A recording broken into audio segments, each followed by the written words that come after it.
네, 오늘 여러분과 함께 내가 문제지 성경이 문제가 아니다 라는 제목으로 하나님 말씀 나누도록 하겠습니다.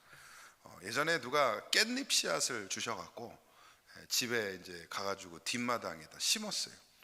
땅도 고르고 그래서 씨앗도 정성껏 심고 물도 주고 햇빛 잘 드는데 쨍쨍한데 그렇게 심었습니다. 얼마 지나니까요 싹이 이렇게 올라오는 거예요. 야, 그때부터 그냥 상상이 되는 겁니다. 잘 키워갖고 깻잎 따다가 삼겹살 구워가지고 맛있게 싸가지고 먹어야겠다. 야, 이거 너무 많이 나오면 어떡하지? 나눠줘야겠다. 뭐 아주 그냥 이런 상상으로 가득했던 것이죠. 자, 그런데 이상하게도 그 싹이 얼마 가지 못해서 없어졌어요. 말라서 사라져 버렸습니다. 그럼 알고 보니까 나중에 깻잎은 뭐 너무 쨍쨍한 것보다는 좀 그늘진 데가 좋기도 하고 물을 아주 충분히 줘야 된다. 그리고 뭐 땅에 비료를 좀 섞으면 좋다. 나중에 찾아보니까 그렇더라고요. 저는 제가 잘 몰라서 그냥 잔디 옆에 심었거든요. 잔디물이 충분할 거라고 생각을 하고 물도 따로 이렇게 주진 않았던 겁니다. 제 불찰이었죠. 제 불찰이었습니다. 저희 어떤 이 작은 깻잎 프로젝트가 실패를 하면서 깨달은 것이 하나 있어요. 그게 뭐냐? 씨는 잘못이 없다라는 거죠. 분명히 싹이 났어요. 생명력이 있었습니다. 땅이 좋았고 환경이 맞아졌고 또 그것이 잘 구성이 되어서 그랬으면 분명히 제가 상상했던 것처럼 무성한 깻잎빛들이 열리고 그걸 키우는 주인에게는 큰 기쁨이 되었을 것입니다. 하나님 말씀에는 문제가 없어요. 아무런 문제가 없습니다. 여러분이 읽는 성경은 그 자체로 무오하고요, 완벽하고요, 온전합니다. 성경에는 아무 문제가 없어요. 하나님의 말씀은 여전히 살아있고요, 생명력이 넘치면서 그 인생을 변화시킬 수 있는 그 능력을 품고 있는 줄 믿습니다. 그런데 문제가 뭐냐? 그 말씀이 떨어지는 내 마음에 있다라는 거예요. 말씀을 받는 내 마음이 싹을 틔우고 열매를 결실할 수 있는 그런 토양과 환경이 되지 않기 때문에 말씀이 어렵게 느껴지는 거죠. 그런 얘기를 종종 하시거나 들으셨을 거라 생각이 듭니다. 말씀이 이해되지 않는다. 너무 어렵다. 설교가 이해하기 어렵다. 말씀이 마음에 남지 않는다. 여러분, 이런 생각과 마음들을 갖고 있는 것이 뭐 우리 일반적인 모습 아닙니까? 근데 오늘 본문에 따르면 문제는 말씀이 아니라 그 말씀을 받는 토양, 즉 우리 마음에 있다라는 것을 볼 수 있습니다. 같은 말씀을 들어도요, 어떤 사람은 인생이 바뀝니다. 그런데 어떤 사람은 아무런 변화가 일어나지 않아요. 같은 설교를 들어도 어떤 이는 감동으로 감격으로 그 설교를 받지만 어떤 이는 실컷 졸다가 가요. 이 차이가 뭘까? 말씀을 받는 마음의 차이입니다. 본문에서 씨는 하나님의 말씀이고 땅은 그 받는 사람의 마음 상태를 가리키고 있죠. 그래서 예수님께서 이 말씀을 씨에 비유하시는 비유를 오늘 가르쳐 주셨습니다. 씨는 똑같았어요. 각자의 땅에 떨어지는 그 씨는 동일합니다. 씨에는 아무런 문제가 없습니다. 다른 씨가 떨어진 게 아니거든요. 똑같은 겁니다. 그런데 결과가 다르죠. 현상이 다르게 나타납니다. 어떤 씨는 열매를 맺지 못하고 어떤 씨는 조금 자라다가 말라 없어지고 또 어떤 씨는 풍성한 열매를 맺어서 이 100배, 60배, 30배의 결실을 맺는다라고 말씀합니다. 그 차이가 무엇일까요?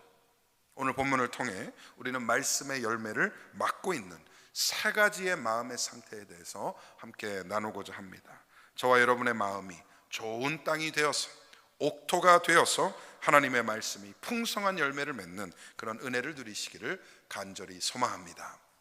첫 번째로 말씀 가운데 살펴볼 것은 닫힌 마음을 열어야 합니다. 예수님은 첫 번째 마음을 길가와 같은 마음으로 설명을 하시고 있죠. 우리 본문 19절 말씀 함께 보도록 하겠습니다. 함께 읽습니다. 시작. 아무나 천국 말씀을 듣고 깨닫지 못할 때는 악한 자가 와서 그 마음에 뿌려진 것을 빼앗나니 이는 곧 길가에 뿌려진 자요. 아멘. 여러분, 길가는 어떤 곳입니까? 사람들이 계속해서 밟고 다니는 곳이죠. 그러다 보니까 그 흙이 어때요? 단단하죠. 딱딱하게 굳어 있죠. 다져져 있으니까. 그러다 보니까 그 위에 씨가 떨어져도 그 땅 속으로 파고들지 못하는 거예요. 그냥 겉에 남아있는 겁니다. 그러면 그 겉에 남아있는 씨앗을 새가 와서 쪼아먹거나 한다는 것이죠. 근데 오늘 본문 말씀을 보니까 마태는 이를 악한 자가 와서 그 마음에 뿌려지는 것을 빼앗는다라고 표현하고 있어요. 그러니까 사단이 그것을 다 치워간다는 겁니다. 이게 바로 닫힌 마음인 거예요. 말씀을 듣기는 하지만 마음이 열려있지 않는 거예요. 이런 마음의 특징이 하나 있어요. 뭐냐? 자기 생각이 너무 강하다는 겁니다. 나는 이렇게 생각해. 나는 그렇게 믿어지지가 않아. 나는 납득이 되지 않아. 그러면서 그 마음 가운데에 마음이 닫혀있기 때문에 말씀이 들어갈 틈이 없는 거죠. 여러분, 예수님 당시에도 이런 사람들이 있었습니다. 대표적으로 바리새인들, 율법학자들. 그들은 누구보다도 성경을 많이 알고 있었죠. 매일매일 성경을 섭취하였습니다. 그런데 말씀을 통해 변화됐는가? 그렇지 않았어요. 그 확실한 증명이 어디인지 아십니까? 예수를 믿지 못했다는 사실에 그 증명이 있는 겁니다. 이미 마음이 굳어져 있기 때문에 말씀이 그 안에 뿌리 내리지 못하는 것이죠. 여러분, 우리도 충분히 그럴 수 있습니다. 설교를 들으면서 마음속으로 이렇게 생각이 드는 분들 가끔 계실 거예요. 야, 이 말씀은 그 사람이 꼭 들어야 되는데. 그런 생각 해보신 적 있어요? 없어요? 아유, 솔직하시네. 야, 솔직하게 있다 하시네. 여러분, 그런 생각이 들 때는 딱 그 말씀이 나에게 주시는 말씀이다라고 생각하시면 됩니다. 그 사람 얼굴이 떠오른다면 그 자리에 내 얼굴을 빨리 올려놓으면 됩니다. 여러분, 딴 사람이 들어도 들어야 하는 말씀이란 것은 없어요. 존재하지 않아요. 그 사람이 들어야 한다라는 말씀은 존재하지 않아요. 말씀은 내가 들어야 되는 말씀이에요. 나에게 주시는 말씀이에요. 이런 생각을 또 하실 수도 있어요. 이건 내 상황과는 좀 다른데? 말씀이 이렇게 가르치고 이렇게 나에게 알려주시는데 내 마음 가운데 그런 거죠. 아, 근데 다 맞고 옳은 말씀이긴 하지만 지금의 내 상황과 요건과는 좀 맞지 않는다.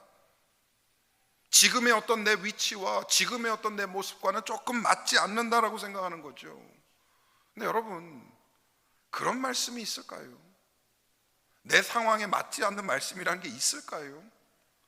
하나님의 말씀은 언제 어디서나 옳고 선하고 우리에게 딱 필요한 것인 줄 믿습니다.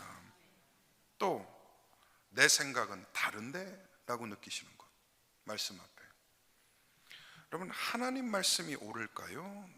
내 생각이 옳을까요? 이건 물어볼 필요도 없는 질문이잖아요. 근데 솔직하게 목사인 저도 설교 준비하고 말씀을 대할 때 이런 것들과 싸워 나갑니다. 똑같아요. 제가 알고 있고 제가 해석하고 있고 제가 여태까지 생각하고 있는 말씀의 방향과 그날 주시는 어떤 그 새로운 마음이 충돌이 일어날 때 이거 내 생각 좀 다른데? 내가 알고 있던 거랑은 좀 다른데? 라는 생각이 올라와요. 그러면 스스로 물어보는 거죠. 야, 허 목사, 네 생각이 맞겠니? 하나님 생각이 맞겠니? 그러면 그냥 다 끝나는 거예요. 하나님 말씀이 언제나 옳아요. 그래서 그 가운데 내 생각을 수정해 나가는 것이죠. 여러분, 말씀을 읽거나 설교를 들을 때 이런 생각들이 든다?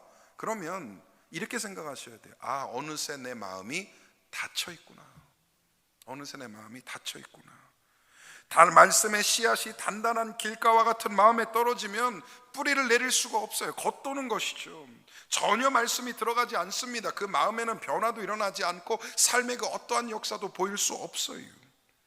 그래서 말씀을 들을 때 가장 중요한 게 뭐냐면 지식이 아니라 태도입니다. 태도. 하나님은 열린 마음을 찾으시는 분이에요. 똑똑한 사람 찾는 거 아닙니다. 하나님은 성경 66권을 다 글자적으로 이해하고 그것을 수납하고 논리적으로 해석해서 그 정도로 똑똑한 사람을 찾는 것이 아니라 이것이 하나님의 말씀이구나 라고 순종하며 수납하는 그런 마음을 찾고 계신 줄 믿습니다. 요즘 우리가 온라인 성경 통독을 하고 있잖아요. 근데 벌써 2주차가 끝나서 3주차 들어가는데 혹시 아직까지 참여를 못 하셨다 하시는 분들도 괜찮아요. 이제라도 들어오시면 좋습니다. 저희가 보통 매일 저녁 한 평균 20명, 30명 정도가 이렇게 모여가지고 줌으로 성경 통독을 하고 있는데, 제가 어느 날인가 이렇게 화면에 떠 있는 성도님들, 성경을 읽고 있는 그 성도님들 얼굴을 보면서 마음에 감동이 확 생기는 거예요. 마음이 따뜻해지는 거예요. 그리고 막 눈물이 날 것처럼. 왜 그러냐 하면 그때가 레위기 읽고 있을 때였는데, 참고로 레위기는 어떤 책이죠? 아주 익사이팅하고 다이나믹하고 즐겁고 기쁜 책인가요? 그런 책인 줄 믿습니다. 뭐 이렇게 막 제사법 다루고 있는 그런 부분이었던 거예요. 근데 성도님들 얼굴이 진지한 거예요. 저게 이해가 될까? 저런 어떤 규정들이 재미가 있는 걸까? 저기에 무슨 감동이 있을까? 그런 생각이 들면서 그럼에도 불구하고 그것을 진지하게 대하고 있는, 그것을 읽고 내 것으로 만들고자 하는 그 안에 하나님의 메시지가 무엇인가를 찾고 추구하고 있는 그 모습들이 보이면서, 야, 목사 마음에 이렇게 참 뿌듯하고 아름다울 수 있는가라는 생각을 하게 됐습니다. 할렐루야. 그러면 신기하지 않습니까? 이해도 되지 않는 그 레위기 제사법, 그거 읽으면서 아멘 하고 있는 내가, 그것을 하나님의 말씀이라고 믿고 내 마음에 수납하고 그것을 받아들이고자 노력하고 있는 내가, 그러면 신기하지 않냐고요. 이게 말씀의 은혜를 경험한 사람들이라니까요. 저와 여러분이 말씀의 은혜가 항상 충만하기를 바랍니다. 하나님은 열린 마음을 찾고 계세요. 열린 마음은 이렇게 말하는 겁니다. 하나님, 이 말씀이 저에게 필요한 말씀입니다. 하나님, 제 마음을 만져 주시옵소서. 하나님, 내가 바뀌어야 할 부분이 있다면 깨닫게 하여 주옵소서. 이해가 잘 되지 않고 하나님 잘 믿겨지진 않지만 성령님 도와주시사 이것이 나의 말씀이 되게 하여 주시옵소서. 할렐루야. 열린 마음 되셔야 합니다.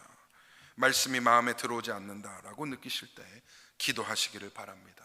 말씀이 이해되기 위하여 기도하기보다 내 마음이 먼저 열리기를 간구해야 됩니다. 사도행전 16장에 한 여인이 나와요. 자색옥감 장수 루디아라는 여인이 나옵니다. 이 여인이 사도 바울의 설교를 듣고 있는데 그 장면에 대해서 말씀이 뭐라고 설명하고 있는가? 주께서 그 마음을 열어 바울의 말을 따르게 하신지라. 아멘. 말씀을 따르게 한 게 먼저예요? 아니면 마음을 열어주신 게 먼저예요? 열어주신 게 먼저더라고요. 마음이 열려야 말씀을 따라갈 수 있어요. 그래서 여러분, 제가 설교 준비할 때마다 말씀을 들어야 할 제 1차 대상, 제 우선되는 대상이 누군가 항상 정해놓고 합니다. 그게 누군지 아십니까? 바로 저 자신이에요. 목사가 먼저 들어야 될 설교다라고 믿고 준비한다는 것이죠. 제가 먼저 공감하지 못하고 깨닫지 못하고 적용할 수 없는 그 말씀을 어떻게 내가 성도님들께 전할 수 있겠습니까? 여러분, 한번 따라서 하시겠습니다. 내가 문제지 성경이 문제가 아니다. 항상 이런 마음으로 말씀을 대하실 수 있기를 간절히 소망합니다. 두 번째로, 가벼움을 버려야 합니다. 두 번째 마음은 돌밭과 같은 마음인 거죠. 예수님이 이렇게 말씀하십니다. 본문 20절, 21절 말씀 우리 한번 같이 읽어볼까요? 시작. 돌밭에 뿌려졌다는 것은 말씀을 듣고 즉시 기쁨으로 받되 그 속에 뿌리가 없어 잠시 견디다가 말씀으로 말미암아 환난이나 박해가 일어날 때에는 곧 넘어지는 자요. 아멘. 그러니까 돌밭과 같은 경우는 말씀을 빨리 받아들여요. 막 설교를 들으면 은혜도 받습니다. 감동도 있어요. 막 결단도 합니다. 그런데 문제가 뭐냐? 깊이가 없다는 거예요. 깊이가. 뿌리가 없는 거죠. 그러면서 시간이 지나면 바로 은혜가 사라져 버려요. 많은 성도들이 이 상태에 빠질 수 있습니다. 주일은 참 좋아요. 은혜도 있어요. 새로운 결단도 하고요. 하나님, 이번 주 내가 정말 주님 말씀대로 한번 살아보겠습니다라는 그런 충만한 마음도 느낍니다. 그런데 월요일 아침이 딱 돼서 눈 뜨면 도루묵 원상복귀 하는 거죠. 똑같아지는 겁니다. 여러분, 이게 매주 반복이 되면서 삶의 근본적인 변화가 일어나지 않게 되는 겁니다. 왜 그럴까요? 말씀이 깊이 내려가지 못하기 때문이죠. 섭취는 했는데 소화를 못 시키는 거예요. 신앙이 감정 중심이 되면 이런 일이 자주 일어나게 됩니다. 감동은 있지만 뿌리가 없는 겁니다. 감정은 있는데 열매가 없는 것이죠. 그렇게 되면 어떻게 되느냐? 위기가 닥칠 때 신앙이 흔들려 버려요. 예수님이 말씀하시잖아요. 환난이나 박해가 일어날 때는 곧 넘어지는 자요. 조금만 의아한 상황이 오면 의심이 드는 겁니다. 이게 맞나? 문제가 생기면 하나님 원망합니다. 하나님 어찌 그러실 수 있어요? 삶의 어려움이 닥치면 믿음 자체가 흔들리기 시작하는 겁니다. 내가 괜히 예수 믿었나? 괜히 신앙생활하나? 이게 가벼운 신앙인 거죠. 말씀을 깊이 받아야 합니다. 받은 말씀을 완전히 소화하고 내 것이 되도록 해야 합니다. 깊이 받아들이는 사람은 이렇게 해요. 말씀 묵상합니다. 반복해서 생각합니다. 말씀대로 살아보려고 노력합니다. 그 말씀을 내 삶에 적용해 봅니다. 그럴 때 말씀이 뿌리를 내리게 되고요. 그 뿌리가 깊어지면 어떻게 되느냐? 비가 와도 흔들리지 않는 거예요. 바람 불어도 넘어지지 않는 겁니다. 왜냐하면 말씀이 삶의 중심이 돼서 나를 붙잡고 있는 것이죠. 여러분, 저는 여러분이 말씀을 붙드는 것을 넘어서 말씀이 여러분을 붙드는 삶으로 나아가시기를 축복합니다. 내가 말씀 붙든다라고 생각하지만 여러분, 말씀이 깊어지기 시작하면 어떤 현상이 벌어지느냐? 말씀 자체가 나를 붙들고 있는 거예요. 그러면서 환난이나 박해가 일어날 때 넘어지지 않게 됩니다. 왜? 그 말씀이 너무 굳건하니까. 저와 여러분이 매주 주시는 말씀을 간절히 붙잡고 또 그 말씀이 나를 붙드는 삶으로 나아가시며 이 목사에게 주시는 말씀의 은혜가 그대로 성도님들께 흘러가 이 강단이 변화와 회복과 기적의 현장이 되기를 간절히 축복합니다. 아멘. 세 번째로 복잡한 마음을 내려놓아야 합니다. 복잡한 마음. 세 번째 마음이 가시떨기 속의 밭이죠. 가시밭이죠. 본문 32절에서 예수님이 이렇게 말씀하십니다. 32절 말씀입니다. 우리 한번 같이 한번 보겠습니다. 시작. 가시떨기에 뿌려졌다는 것은 말씀은 들으나 세상의 염려와 재물의 유혹에 말씀이 막혀 결실하지 못하는 자요. 아멘. 이 마음은 길가처럼 닫혀 있지 않아요. 어느 정도 열려 있습니다. 그리고 돌밭처럼 얕지도 않아요. 말씀이 들어가고 잘 접수되고 감동과 은혜의 눈물도 흘립니다. 삶의 진지한 결단도 이루고요. 생각의 전환도 갖게 되는 것이죠. 그런데 문제가 뭐냐? 마음이 너무 복잡해요. 너무 복잡해요. 방해하는 요소들이 많은 것이죠. 걱정, 염려, 불안, 의심, 세상의 유혹 등 이런 것들이 가득 마음을 채우고 있는 겁니다. 그러니까 마음이 들어가서 뿌리를 내리긴 하는데 자랄 공간이 없는 거예요. 예수님은 이것을 가시떨기라고 표현하셨습니다. 씨는 자라는데 가시가 더 빨리 자라는 거예요. 세상에 대한 복잡한 생각과 마음이 주시는 마음들이 주시는 말씀을 덮어버리는 겁니다. 여러분, 우리의 마음이 그렇지 않은가 돌아봐야 합니다. 하나님의 말씀을 들어요. 그런데 머릿속에는 늘 바쁜 거죠. 설교를 듣고 있는 그 시간에도 머리가 가득한 겁니다. 돈 문제, 자녀 문제, 건강 문제, 미래에 대한 불안, 이런 것들이 가득 채우고 있는 거죠. 예배는 드리고 귀로 말씀은 듣고는 있지만 생각은 딴 데가 있는 거고 마음은 딴 데 팔려 있는 겁니다. 결국 변화의 역사를 빼앗기게 됩니다. 분명히 말씀의 능력이 있고 하나님이 보여주시는 길이 있음에도 불구하고 내 마음이 복잡해서 그것을 내 것으로 만들지 못하는 상태에 많은 성도들이 여기서 어려움을 겪어요. 말씀이 자라려면 공간이 있어야 돼요, 여러분. 그래서 우리는 마음을 정리해야 되는 겁니다. 예수님은 다른 성경에서 이렇게 말씀하셨어요. 먼저 그의 나라와 그의 의를 구하라. 그죠? 그 말씀은 항상 우선적으로 하나님을 구하고 바라라는, 하나님께 집중하라는 내용입니다. 세상이 아무리 가시를 내고 덩굴로 나를 조여올지라도 그 안에서 내가 하나님을 구하고 하나님을 온전히 바라고 있다면 말씀이 나를 구원하는, 말씀이 나를 이끄시는 역사를 경험하게 될 것입니다. 말씀이 중심이 되면요, 여러분, 상당한 변화가 일어나기 시작해요. 그럼 어떤 말씀의 은혜를 느껴보신 분들은 공감하실 내용이라 생각합니다. 여러분, 삶이 단순해지기 시작합니다.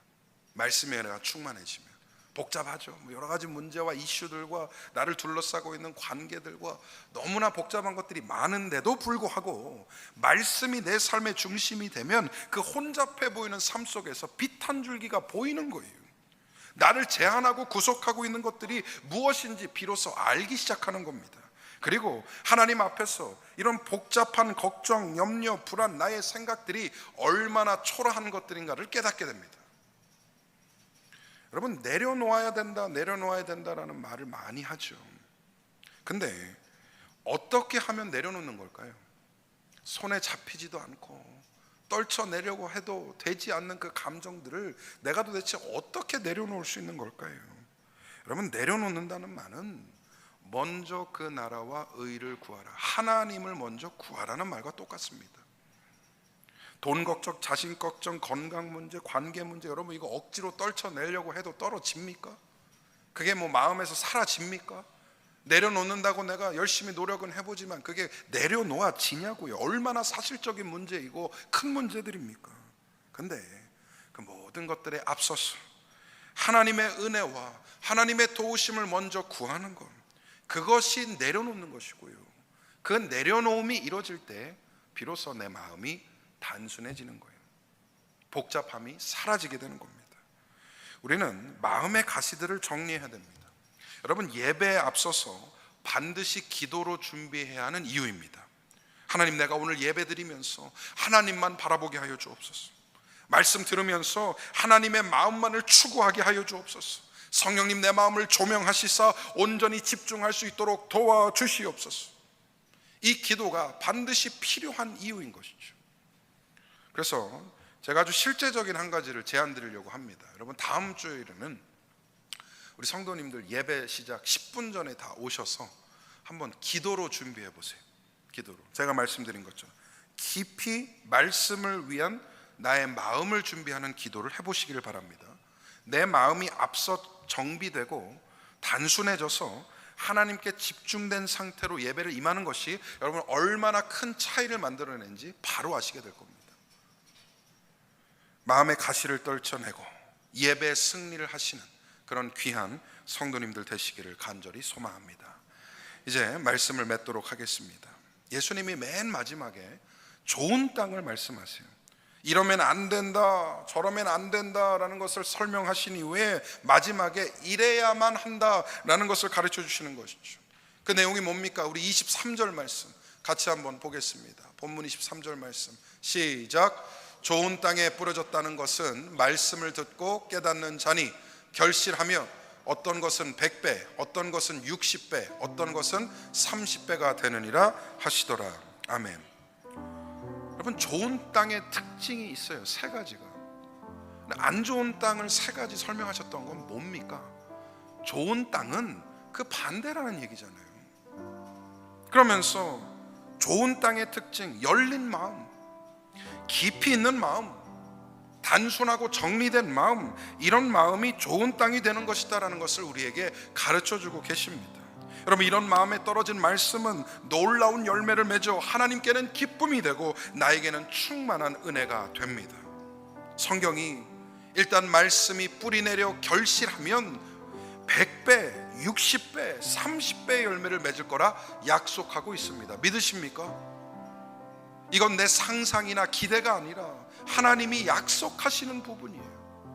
좋은 땅이 되어서 말씀이 그 안에 뿌리를 내리고 결심하면 적어도 30배, 그 이상은 60배, 100배까지도 결실할 수 있다. 그것을 내가 보장한다라고 하나님께서 약속하시는 겁니다. 여러분, 고대 팔레스타인 지역, 예수님이 사셨던 그 유다 지역에는 농업이 썩 효율적이지 못했어요. 그래서 평균 7배 정도를 예상했다고 합니다. 씨 하나를 심으면 곡식 7개, 8개 내는 게 보통이었던 거예요. 그래서 성경이 100배라는 것을 얘기할 때는 놀라운 수확, 상상할 수 없는 수확, 내 노력으로는 이룰 수 없는 수확을 얘기하는 겁니다. 창세기 26장에 이삭이 농사를 지어요. 근데 그때 하나님께서 이삭에게 복을 주시니까 어떤 일이 발생했느냐? 이삭이 그 땅에서 농사하여 그해 100배나 얻었고 여호와께서 복을 주심으로, 할렐루야. 7배 얻으면 내가 열심히 했다 그럴 겁니다. 그런데 100배로 채워주시면 그건 하나님의 복이다라고 밖에 설명할 수 없을 것입니다. 오늘 목사가 우리 성도님들을 전심으로 축복하기를 원합니다.